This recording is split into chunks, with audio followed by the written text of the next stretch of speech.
Good morning. Today is the 31st day of January 2016, and we are very pleased to have Kittu Reddy back with us. Welcome, Kittu. Namaskar.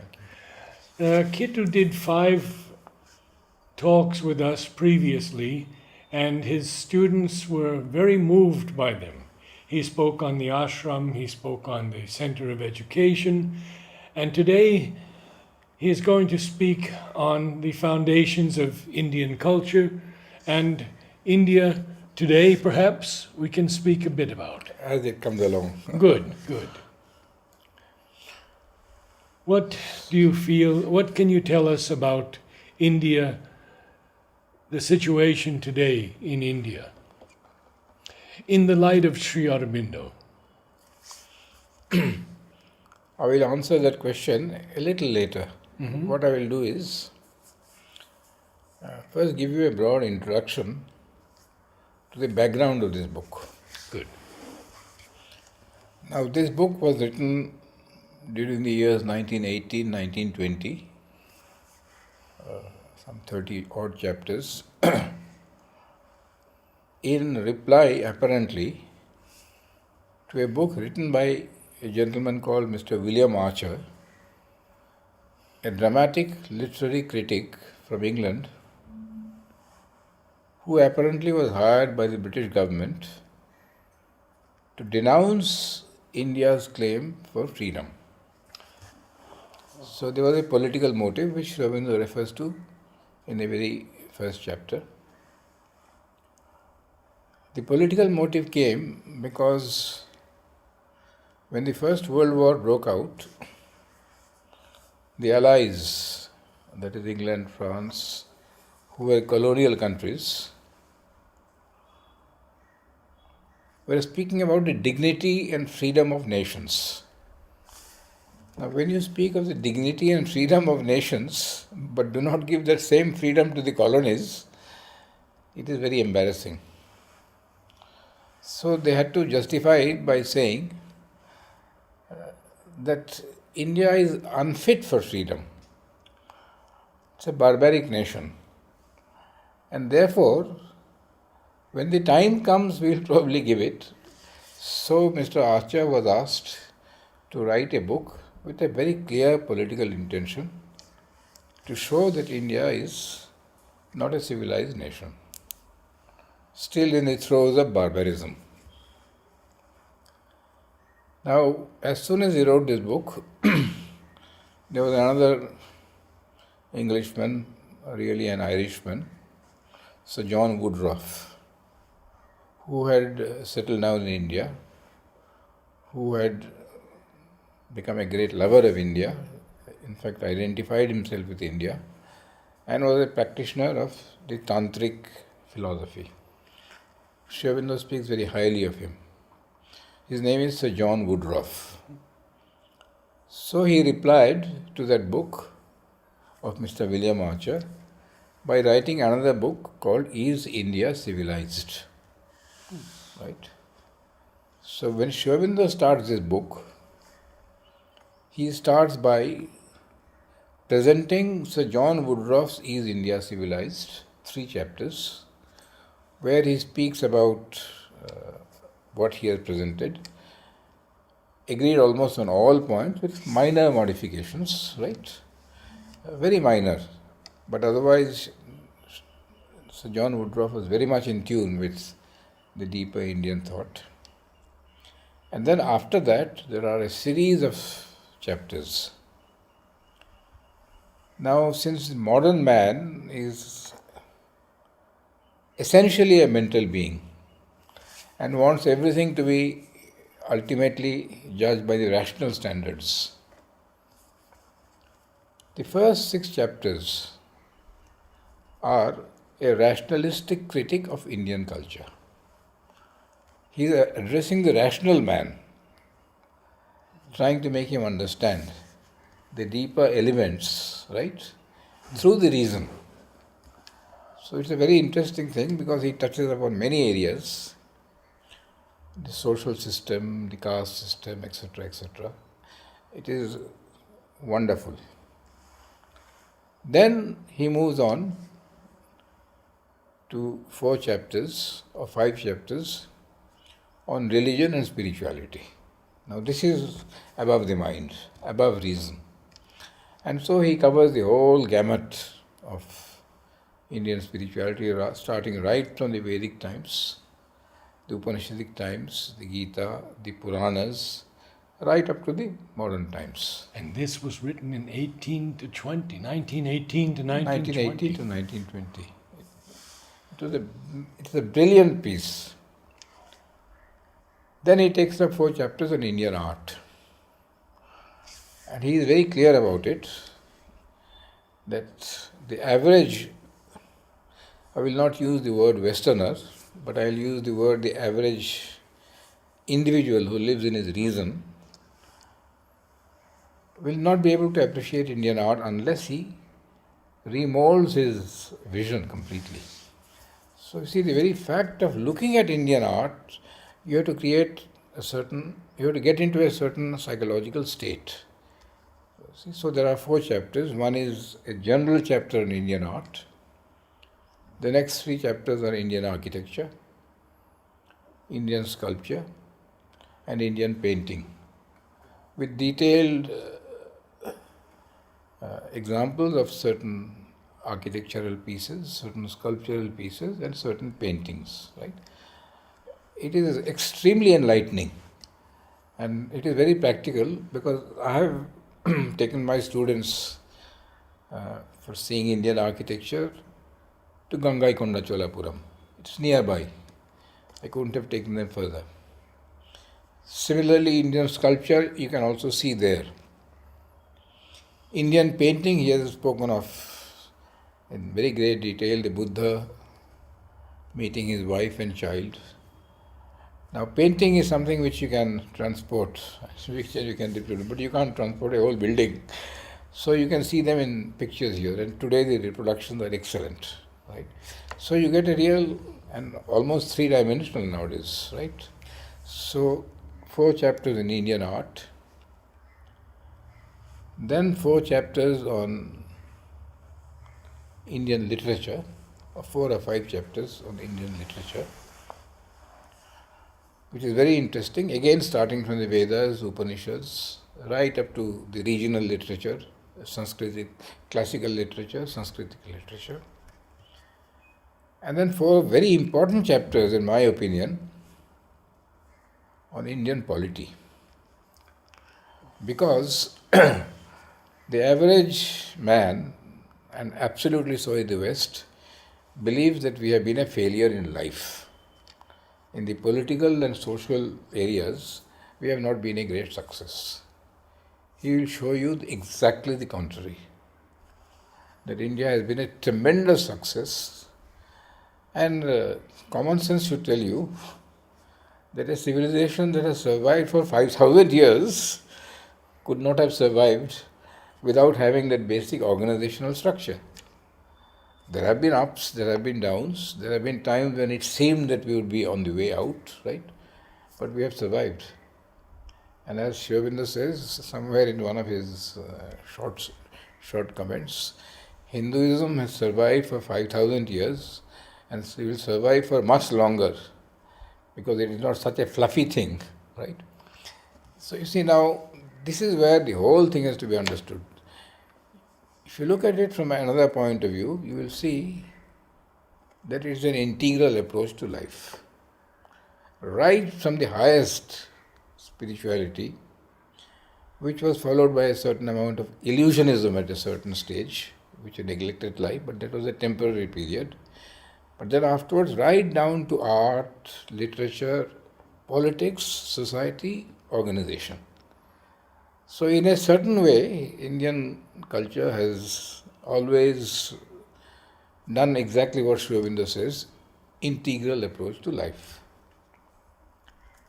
And then after that, he wrote another chapter a little later, and this is, in my opinion, extremely important today, Indian culture and external influence. Today, whether we like it or not, you cannot protect yourself by creating walls and barriers of non-communication. You're blasted. Yes. How do you face that? Normally, when a mother or a father wants to protect their child, they keep them away from bad company. Today, you can't keep them away. The internet is there, the social media is there. So, the solution has to be from within.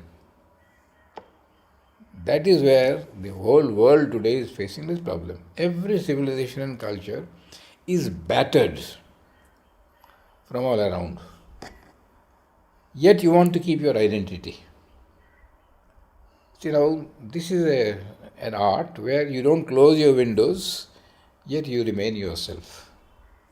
It is a very interesting chapter, and we can take it up in some detail at a certain stage. Right. So this is the whole book. Now, as I said, this book was written as a reply to Mr. William Archer. I would say today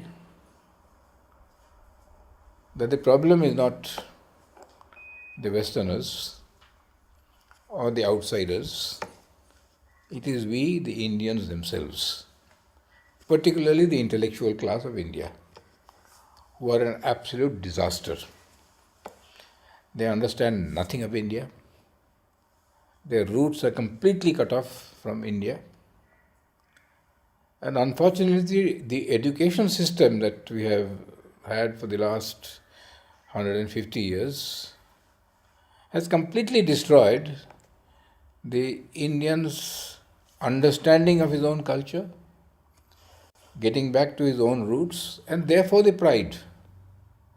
Therefore, most Indians in the schools and colleges, today it is very much better, but tend to imitate the successful West or anywhere, wherever there is success. And always success is measured by economic and political strength, right? Which is very important, but it is not the basic thing. So for me, this book is no more a reply to the Western critics. It is a reply, it is rather a necessity for the Indian students to read it, and it's a reply to the intellectuals of Delhi, who are probably the biggest, I won't use the word enemies, but who are the persons who least understand India. They are a minority, but they are a very vocal minority. And they are, in a certain sense, the opinion makers. But slowly, that is also because the social media today can completely undo what the TV channels do. So, and the social media is completely unregulated. So every time there is a false criticism, you will find at least 8 or 10 articles which give you different points of view. And if one goes to Twitter and Facebook and looks at all these things and all these points of view, you start getting a better picture. But then really, in order to get a good picture, I think the whole education system needs an overhaul. And I believe that this book should be made compulsory in the higher classes of the school and the colleges. Not the whole book. In fact, Sri Aurobindo himself has said that, I don't remember when, in the late 30s or early 40s, that he would have liked to revise the book, but this time there would be no mention of Mr. Archer and his criticisms, because it has been, he is bitingly sarcastic. If you see his sarcasm on Mr. William Archer, he tears him to bits, right? So he says that era is over. Now we don't need to do that. Now it is we who have to understand our own culture. So this is the basic thrust of the book. And from that point of view, it is for Indians today and for those who love India or are in contact with India. It's a very important book. Is it being taught in our school today in knowledge? You see, knowledge, the system is that those who want to can do it. It is not compulsory, which is in a way right. Many people do, I don't know many, but a few people do take it. But then that depth, they have to go into depths, right? And that is one of the difficulties today. Today, I have many friends, Hindus, Brahmins also, who are appalled at what they see in the conversion by Christians of Hindus in India, and how little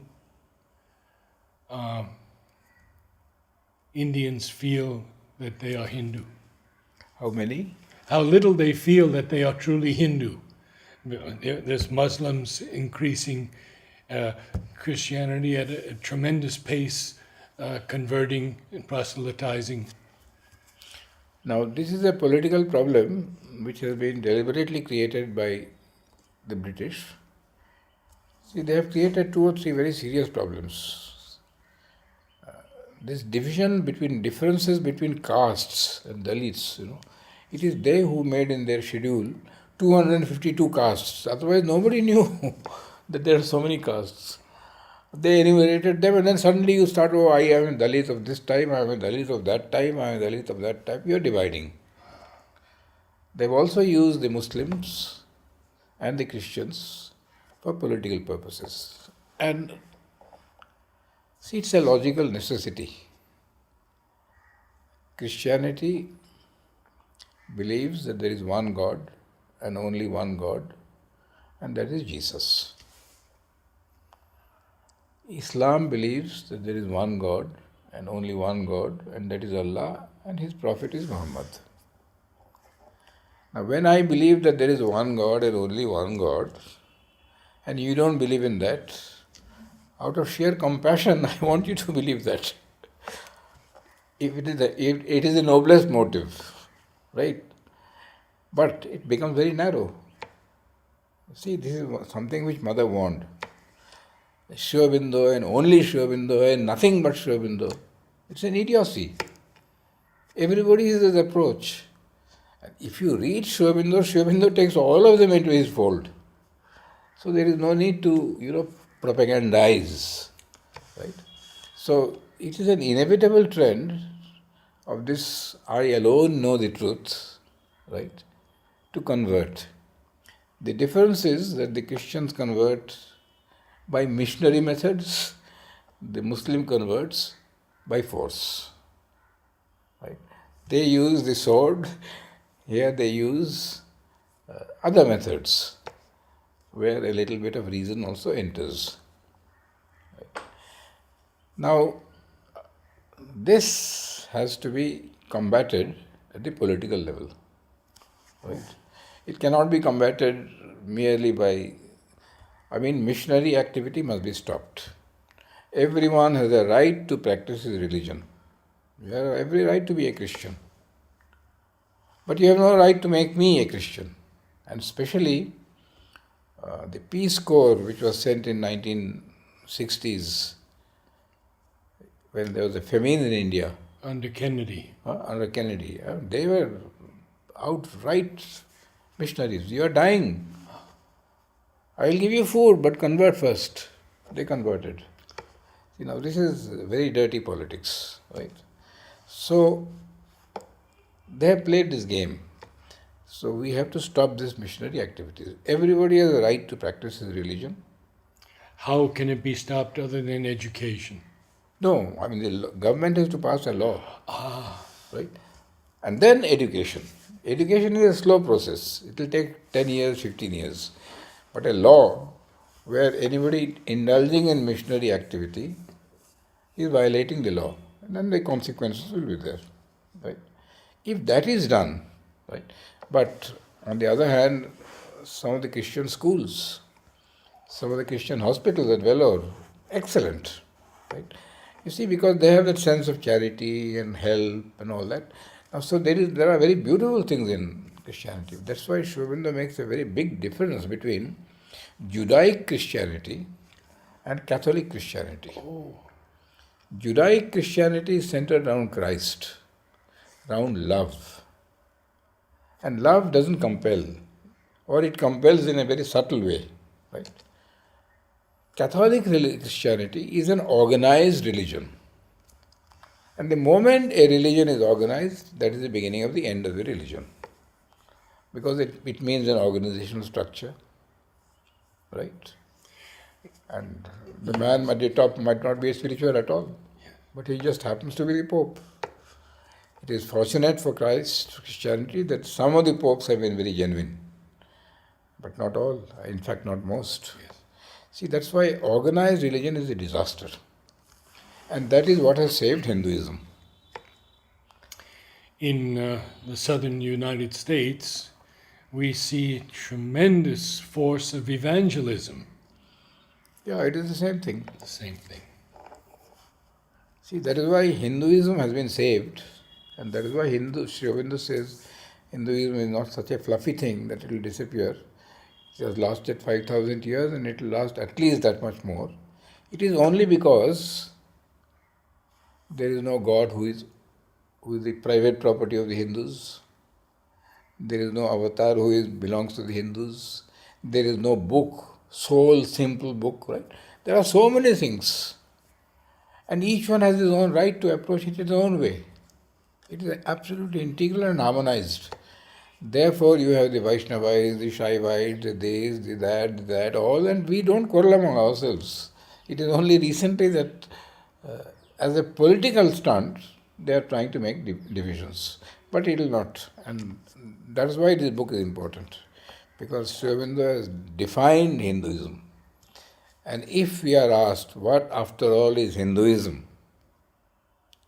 He gives you 3 points. I am not quoting, but I can, Yes. off the cuff. First, the belief that there is a supreme something which has created the whole universe and which is manifest in this universe, overtly or covertly.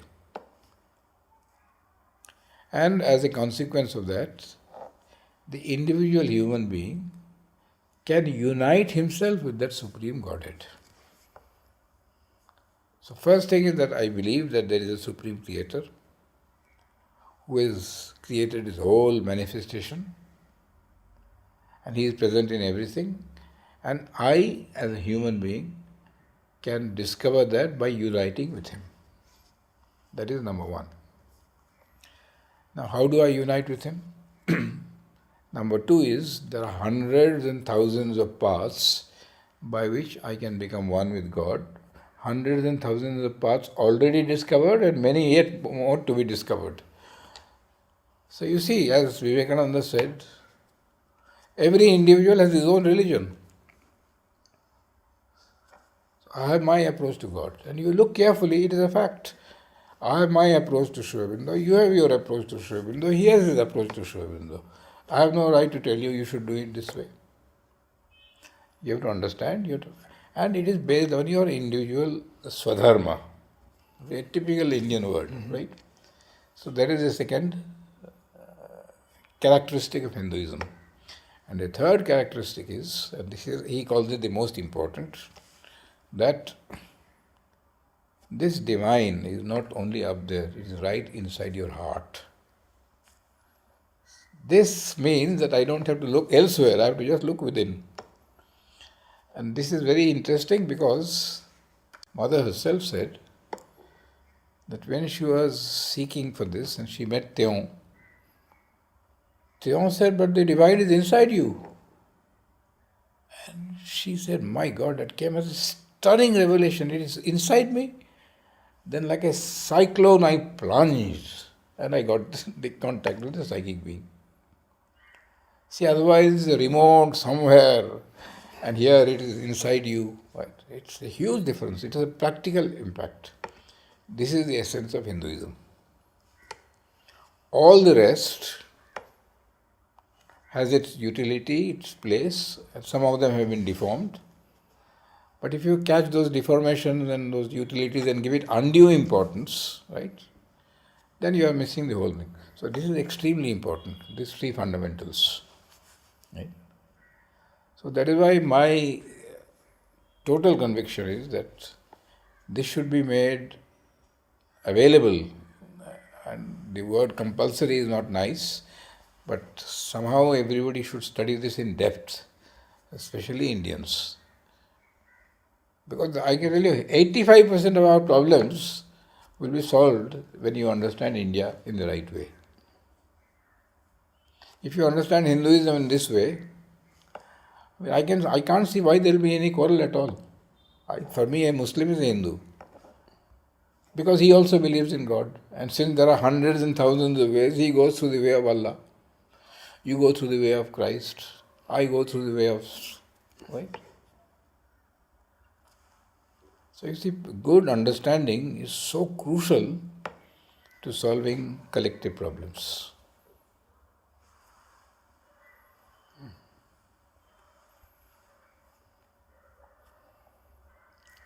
So we are not encouraged to have politics in the ashram, but we have to know what is happening in the world. Yeah. How do you see America and India? You see, America was born as a revolt against the British. Therefore, their hallmark of the Americans, very strong, is individuality and freedom. Right? Yes. Because that is their birth. Yes. And starting from those 13 Confederate states, of course they expanded by all kinds of means, by force, etc. That is human nature. But that quality of freedom and individualism has remained intact. And it is so deep-rooted that I do not believe that whatever happens in America, it will become eradicated. I don't think so. Now, this is for me an extremely important strength. We have to build on that they respect the individual, they respect freedom. Then economic strength, political policy, those are always changing and adjustable, that is all right. But if we can harp on this and develop our relationships on this level, I think it will be an extreme. There is a message of Sri Aurobindo, a message to America. It is there in my old book, Sri Aurobindo on himself, and some of his letters are there, right? And Sri Aurobindo is harping on this all the time. So I believe that we are destined to be partners, right? And I remember that when I was working with the Indian Army, I used to tell General Joshi, who was the Army chief, when he went to the United States to see the Pacific fleet and all that, he was invited there. So since I was very close to him, I told him that you must stress on two things: the tremendous material success and perfection of America and the great spiritual success of India. These two should marry. So unfortunately, within 2 months after that, he passed away. But a very senior American diplomat in January, when he was giving a talk there, he said, you see, General Joshi told us that materialism and spiritualism have to marry and have a perfect world. What year was this approximately? Huh? What year approximately? What year did General Joshi go He to passed the away US? in 1994, November. Oh. And this talk was given in 1995. I was there in Delhi at that time. Mm-hmm. And I've interacted with the American embassy, with the British embassy. They were very responsive. You see, because you are not attacking them and all the time speaking of colonialism and all that. You say, look, you have developed an area of perfection. We have developed another area of perfection. We have to now come together and develop this, work on a harmonious basis and not on a competitive basis. So it becomes a kind of competitive cooperation, if you like to call it. Kittu, how do you see Russia in this world view? See, Russia in 1917 underwent a huge churning and a crisis. It was inevitable. 100 years earlier, or a little more than 100 years, there was a violent revolution in France, the French Revolution, because of this huge gap between those who were powerful and those who were denied, the rich and the poor. The fact is that 98% of the population of France owned 2% of the wealth, and 2% of the population, aristocracy and the church, owned 98% of the wealth. This was intolerable.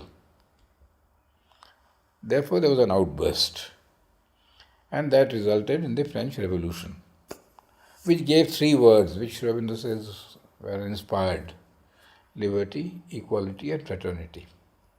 But practically, on the ground level, the only thing that came forward was liberty of the nations. That too, not the whole of Europe, but a part of Europe. This is one of the dichotomy of the Western mind. They believed in liberty and dignity of the individual, but at the same time they believed in colonization and exploitation of the individual. So they had, two pockets. In one pocket they believed in liberty, in the other pocket they continued the exploitation. Now once liberty comes and these ideals are thrown into the air, it is not possible for man to remain unequal. And in Russia, the inequality between the rich and the poor was enormous, right? Huge. The agricultural class, the czars, that huge amount of land and all the rest were inevitably this idea. This is what Shrabindra is always saying. The force of the idea is much stronger than anything else. So that idea had to find a place to manifest. And fortunately, a gentleman called Karl Marx had written a book, which is an extremely interesting and enlightening book, where the main idea was equality has to be brought about in the state. War of classes to be reduced by equality. And he brought in the idea, which is a very rational idea, that left to himself, the rich man or the powerful man will not bring about equality. It has to be brought about by some kind of force. So that is where the state comes in. So you see, now the state will take away your freedom to bring about equality. It is inevitable.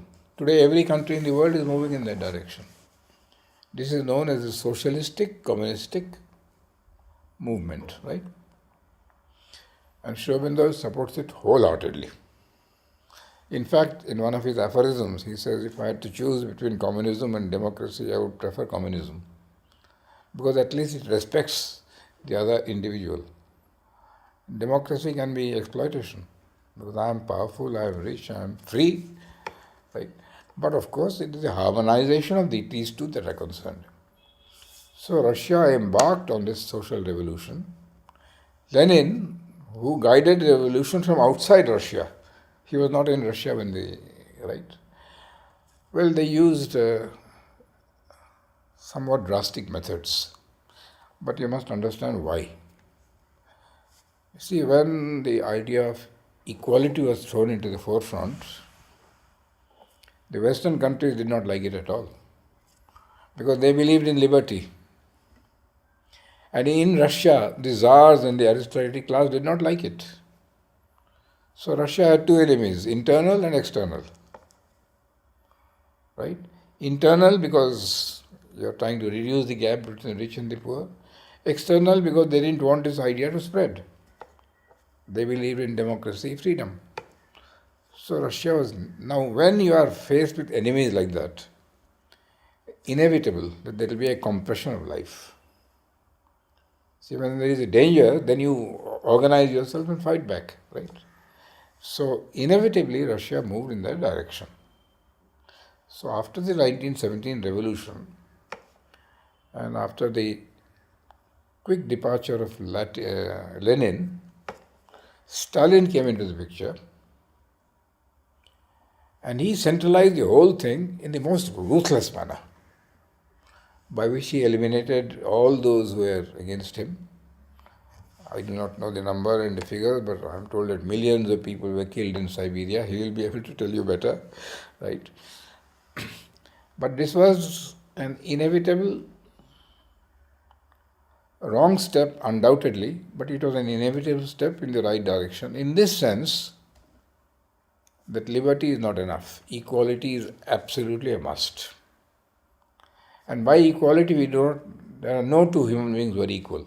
That is a fact. But all human beings must be given the basic food, clothing, housing, education, opportunities for growth and development.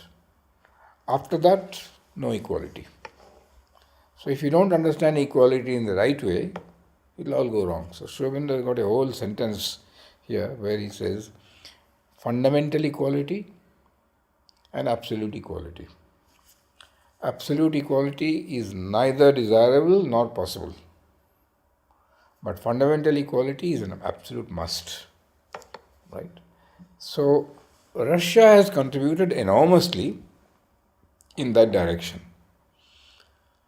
And naturally, like all human egos, they have spread their idea by force. I won't deny that.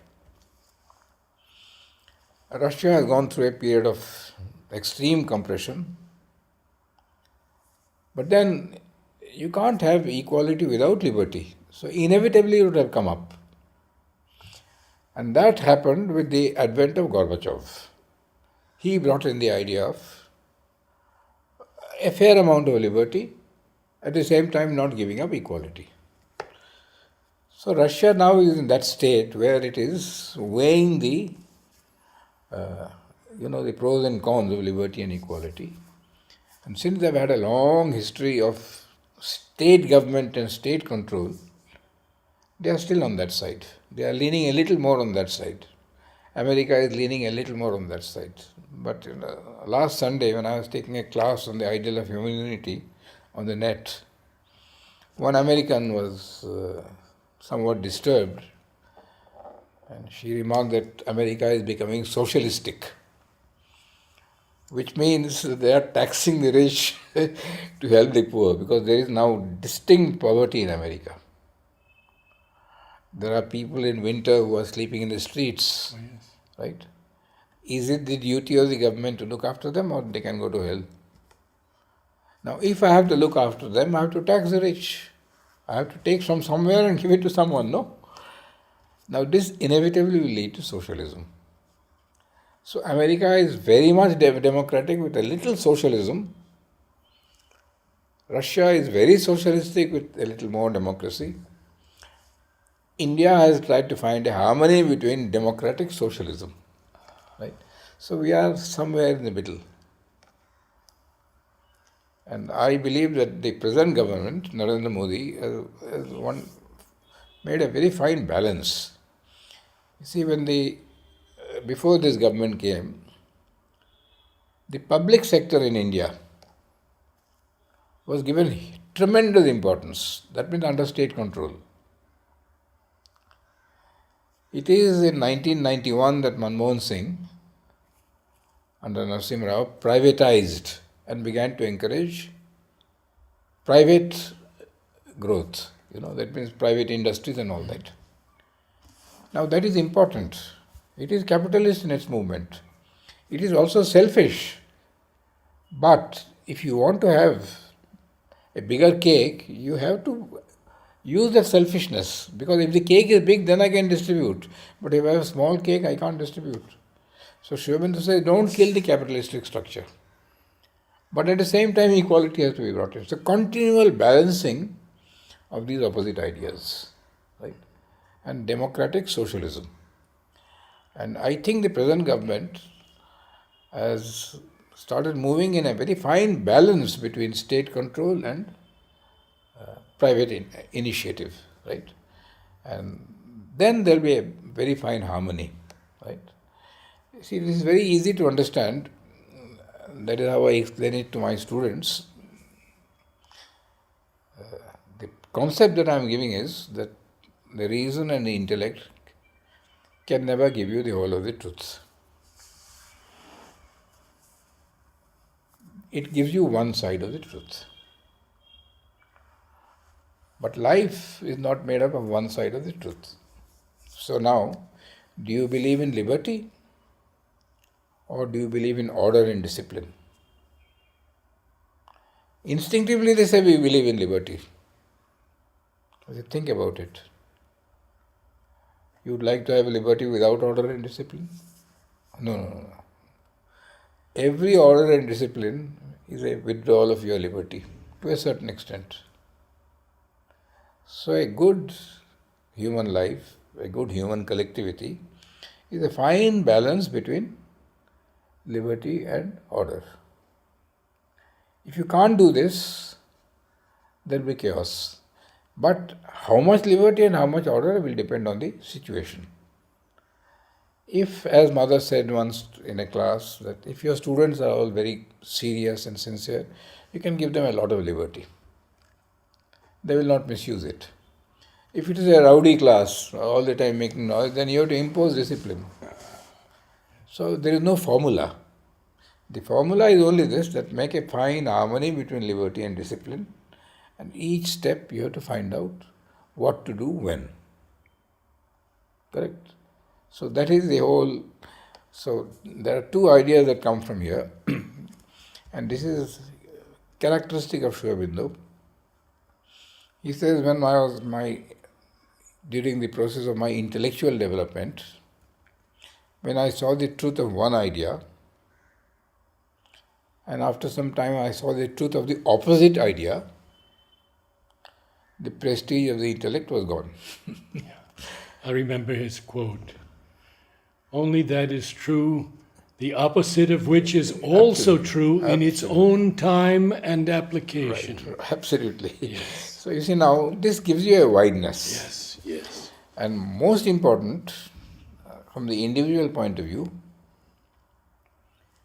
you don't become easily judgmental. We human beings are always judging others, putting a label on others. It is the biggest enemy of progress. Leave aside spirituality. Even intellectual development can't take place unless one is able to see all the sides. Then you can have your personal idiosyncrasy or discrimination, you can have yours and you can lean more. If I am in power, I will follow my idiosyncrasy. If you are in power, you follow your idiosyncrasy. Right? So this balancing is very important. This will lead you to the idea that mind is a very important instrument, but it is not an instrument of truth. So you have to go above mind. But I can tell you that mind is not an instrument also in life. You can plan out anything that you want. I can guarantee you that tomorrow it will not work. You have to go on adjusting to life, and that needs a life intuition. And that's why Sri Aurobindo says the typical Indian mind plans out, but at the same time is ready to abandon all his plans and adjust. But if you are intellectual, you plan out everything, and then it doesn't work, you crash. Yes. Let us take a break.